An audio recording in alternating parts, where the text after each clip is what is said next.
Doctor Shahid Hasan Siddiqui साहब और मुजम्मिल असलम साहब, आप दोनों का बहुत शुक्रिया ज्वाइन करने के लिए। सबसे पहले डॉक्टर साहब आपकी तरफ आना चाहूंगी। सर, पाकिस्तान में जो अशे खुरानोश की कीमतें हैं उसमें इजाफे की वजूहत आपको क्या नजर आती हैं? और हर बंदा ये पूछ रहा है कि जी हुकूमत से क्यों नहीं कंट्रोल हो रही आखिर ये चीज जिसका नाम है महंगाई।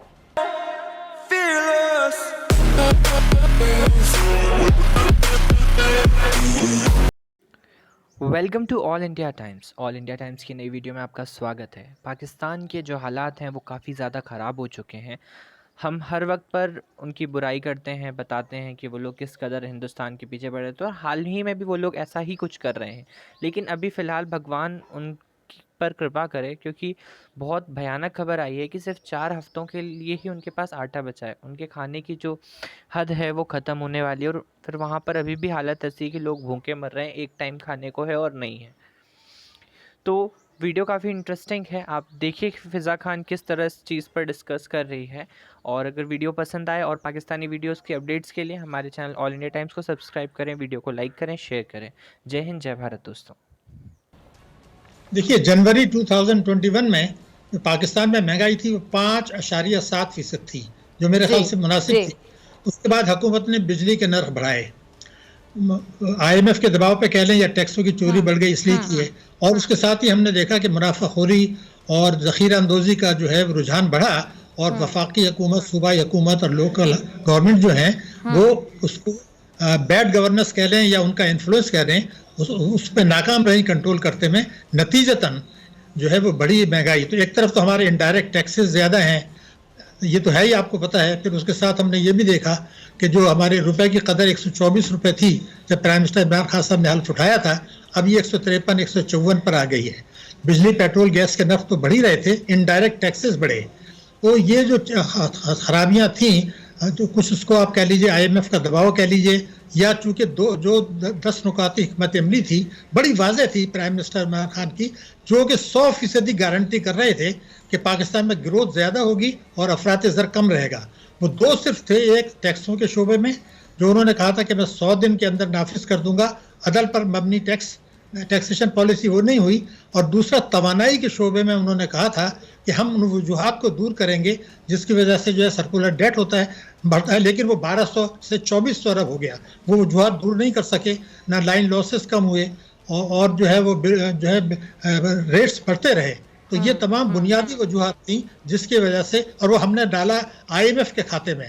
तो IMF तो ये कहता है कि आप अपना बजट खसारा कंट्रोल करें। तो अगर आप अपनी टैक्सों की चोरी रोक लेते हैं और जो है डायरेक्ट टैक्सेस बढ़ाते हैं तो वो आपको दबाव नहीं देते। लेकिन जब आप ये कहते हैं हम हर किस्म की आमदनी पे टैक्स नहीं लगा सकते, या जो एक टैक्स एमनेस्टी स्कीम आई थी उसमें 2019 में उस पर कानून बन गया था, और वो ये था कि जो लोग उससे फ़ायदा नहीं उठाएंगे और उनके असासे पाकिस्तान में है, उसकी लिस्ट हुकूमत ने कहा था हमारे पास मौजूद है।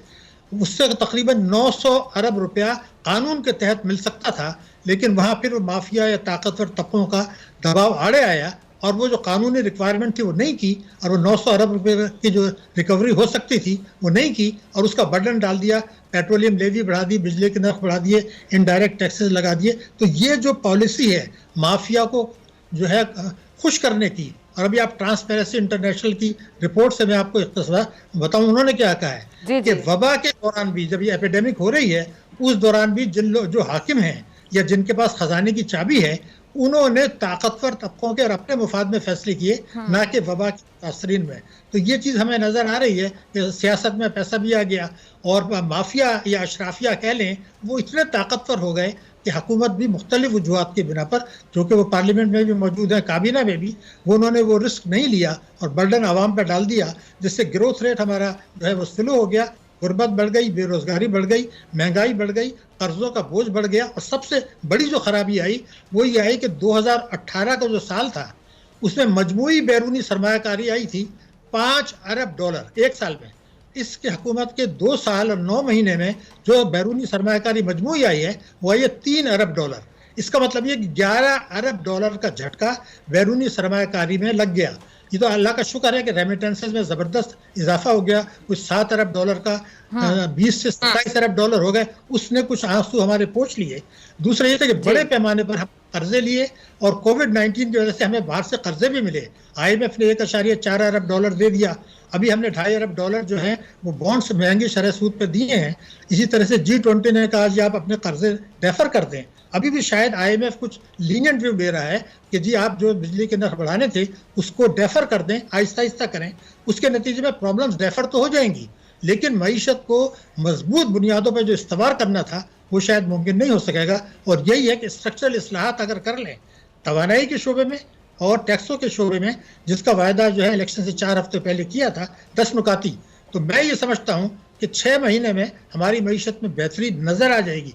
और इस वक्त जो माशी इस्तेकाम नज़र आ रहा है वो मुख्तलिफ वजूहात की बिना पर है, जिसमें बरामदात में इजाफा शामिल नहीं है, इसमें इस्लाहात शामिल नहीं है, बल्कि रेमिटेंसेज में इजाफा और कर्ज़ों में इजाफा ये बुनियादी वजह है। और G20 ने हमारे कर्जे जो वापसी की मोहलत कर दी है, इस वजह से मईशत में आज हमें इस्तेकाम नजर आ रहा है। ठीक है जी, मैं भी वापस, आपने वापसी बोला, मैं वापस आपकी तरफ आती हूँ। डॉक्टर साहब आपकी इजाजत से मुजम्मिल साहब को शामिल गुफ्तगू करती हूँ। मुजम्मिल साहब, आपने डॉक्टर साहब को भी सुना, अब गरीब अवाम बाकायदा ये कहने पर आ गई है कि हुकूमत अमीर लोगों को तो रिलीफ दे रही है, लेकिन हमें कोई पूछने वाला नहीं है, गरीबों का कोई पुरसाने हाल नहीं है। ऐसा क्यों है मुजम्मिल? देखिए, बात यह है कि मैंने काफ़ी पिछले 8-10 दिन में जो है सोचा कि ऐसा क्या गलत हो रहा है। हुकूमत की विल भी है, हुकूमत भी चाहती है कि चीज़ें बेहतर हो जाएं, क्योंकि उनको कोई नफलों का सवाब नहीं है कि महंगाई करके जो है उसका जो है वो आवाम से बदवाएं ले या ले। तो मैं आपको बताऊं फिजा, एक बड़ी इंटरेस्टिंग बात, हमारे मुल्क में अभी तक हमें हिसाब किताब ही नहीं पता कि हम कितना खाते हैं, कितना बचाते हैं। अगर मिसाल के तौर पे मैं आपको, डॉक्टर साहब ने तो बहुत सारे अरबों डॉलरों की बात की, मैं जरा सी जो है ना एक आम अल्फाज में बात करूंगा। मैं आपसे ये कहूँ कि आपको अंदाजा ये ना हो कि आपकी आमदनी कितनी है। अभी तो आप तनख्वाहदार हैं, लेकिन अगर आप कोई कारोबार कोई छोटा मोटा करती हो या जो भी, आपको अंदाजा ये भी ना हो कि आपके खर्चे कितने हैं, तो आखिर में क्या होगा, बदतमीजी होगी, दिवालिया होगा, चीजें ऊपर नीचे, ऐसा ही होगा ना। अब मैं आपको एक मिसाल देता हूँ कि अभी तक एज अ नेशन हमें यही नहीं पता कि हमें एक साल में एक जो सबसे बुनियादी चीज है, बाकी तो छोड़ ही देना, कि हम कितनी गंदम खाते हैं, हम एज अ पाकिस्तानी पूरा मुल्क, और हमारी पैदावार कितनी है। अच्छा, मैंने देखा कि हमारी पैदावार जो है ना हर साल 25 मिलियन टन के करीब आती है ना, और 1 टन में जो है ना 1000 किलो होती है, तो आप 1 मिलियन 1000 होता है, तो 25 मिलियन टन के आसपास हमारी जो है मतलब पैदावार होती है। तो अभी परसों प्राइम मिनिस्टर हाउस में या वजीर खजाना ने एक मीटिंग की, तो ये जो सूबाई जो गंदम की रिपोर्ट देते हैं, उन्होंने बता दिया कि जी पाकिस्तान की जो खुराक है यानी कि जरूरत है वो 29 मिलियन टन है। ठीक है। अब मुझे एक बात बताएं, जिस मुल्क में 25 मिलियन टन अभी से नहीं पिछले 10 सालों से लगभग 19-20 होकर पैदा हो रहा है और हम इंपोर्ट भी नहीं कर रहे थे, आपने एक साल में 29 मिलियन टन कैसे कर दी? सही। अच्छा, फिर दूसरा झगड़ा ये कि एक अखबार लिख रही है कि जी फसल कम आ गई है, एक लिख रही है कि तारीख के रिकॉर्ड टूट गए हैं। वजीर आजम हाउस कह रहा है कि मुझे पता नहीं है, जिन ये सूबों से इंफॉर्मेशन लेते हैं वो बेचारे जो है उल्टी सीधी खबरें दे देते हैं। जब आपके पास सामने आपकी तस्वीर ना हो, ये अभी मैं आपसे बात कर रहा हूं, अगर ये मेरी तस्वीर ना हो और सिर्फ आवाज आ रही हो तो समझ आएगी, कोई बात लोगों को नहीं आएगी ना। इसी तरीके से कैसे महंगाई कंट्रोल कर सकते हैं जब तक आपको ये ना पता हो कि आपकी जरूरत कितनी है और आप पैदा कितनी कर रहे हैं। यही चीज आप हर चीज में कर देना। हमें ये पता है हम गोश्त कितना हमारे मुल्क में पैदा होता है और कितना हम खाते हैं, ना हमें ये पता है कि दूध कितना पैदा होता है, कितना हम खाते हैं। उसकी वजह से ये जो मिडिल मैन है, ये जो आप अक्सर ये जो अभी डॉक्टर साहब ने बात की कि अमीर तबका और ये जो है उनकी फेवर में पॉलिसीज बन जाती हैं और वो पैसा बनाता है और गरीब जो है मारा जाता है। और क्योंकि वो अमीर पैसा बनाते, सब ये टैक्स कम लगाती है, वो पैसा जो है फिर वो टैक्स की शक्ल में हर आदमी को देना पड़ता है। अभी जब कह रहे हैं वो कहते हैं पता ही नहीं है, तो मुझे समझ हुकूमत का काम है, उन पे जिम्मेदारी है, उनको तो पता होना चाहिए ना। ये फिर किसका काम है? मैं यही तो कह रहा हूं, बिल्कुल मैं ये हुकूमत का काम है। ये जो लाखों मतलब लोग नौकरी पे लगाए हुए हैं, ये क्या करते हैं? अब सिंध हुकूमत की मिसाल दे दें कि इन्होंने अभी कहा कि 20% अमला जो है काम करेगा, 80% घर पे फोन पे रहेगा, ये फोन से हाजिरी लगाएगा। आपको पता है 500 अरब रुपए के लगभग तनख्वाहें जाती हैं साल की अगर ये 500 अरब रुपए की तनख्वाहें लेने वाले अमला को यही नहीं पता कि उनके सूबे में कितनी पैदावार होती है।